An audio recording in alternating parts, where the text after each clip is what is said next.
हम और तुम ये शरीर नहीं हैं, हम तो इन शरीर के अंदर रहने वाली आत्माएं हैं। ये शरीर तो केवल हमारे रथ हैं, हम उसके स्वामी हैं। रथ के टूटने से स्वामी नहीं टूट जाता, उसी प्रकार शरीर के सुख और दुख आत्मा को सुखी या दुखी नहीं करते। यदि हम आत्मा हैं, तो फिर ये सुख दुख का आभास हमारी आत्मा को क्यों होता है? ये सुख दुख का आभास आत्मा को नहीं होता, केवल शरीर को होता है। तो फिर आत्मा को क्या होता है? आत्मा को कुछ नहीं होता, क्योंकि ये होना न होना, सुख दुख, सर्दी गर्मी, ये सब प्रकृति के नियम है। आत्मा तो अविनाशी परमात्मा का अंश है, इसलिए आत्मा प्रकृति की सीमा से बाहर है। आत्मा अचिंत्य है, मानवीय चेतना के चिंतन के घेरे में नहीं आती। अर्जुन, आत्मा पर प्रकृति और सृष्टि के नियम लागू ही नहीं होते, क्योंकि वो सृष्टि और प्रकृति दोनों ही की पहुंच से बाहर है।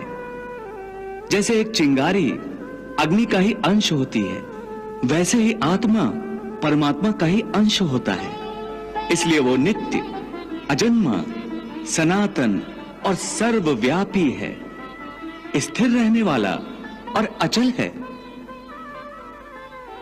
हे पार्थ, आत्मा को न कोई शस्त्र काट सकता है, न उसे अग्नि जला सकती है, इसको जल नहीं गला सकता, न इसे वायु ही सुखा सकती है।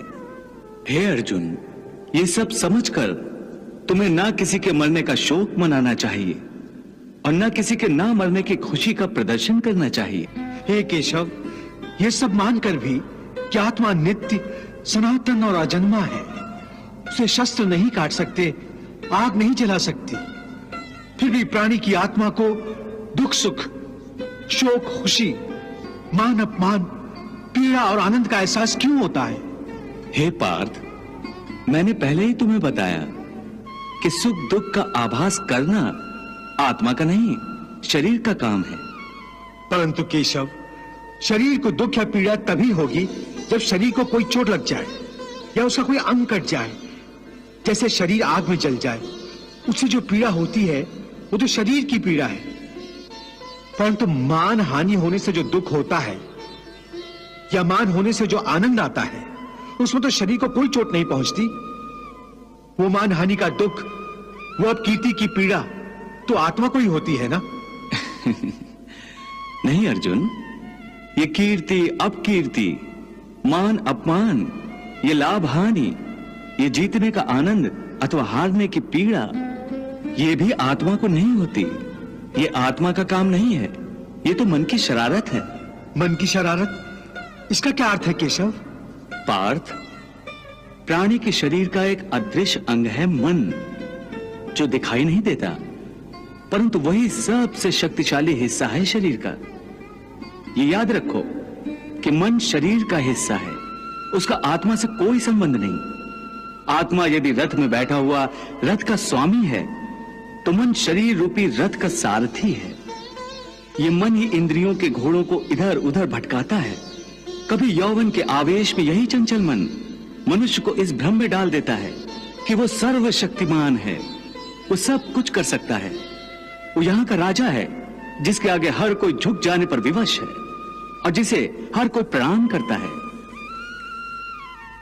जिस तरह दीपक की बाती को दीपक तले छुपा अंधेरा दिखाई नहीं देता, उसी तरह जवानी को उसके पीछे छुपा बुढ़ापा और कमजोरी दिखाई नहीं देती। परंतु जब शरीर के दीपक में यौवन शक्ति का घी जल जल कर समाप्त होने लगता है और दीपक तले छुपा अंधेरा बढ़ने लगता है, तो मनुष्य घबराकर चिल्लाने लगता है, मैं बीमार हूं। ये रोने का नाटक भी मन ही करता है। हे अर्जुन, मनुष्य को मैं के घमंड की मदिरा पिलाकर मधोश करने वाला पाखंडी केवल मन है। वाह प्रभु वाह।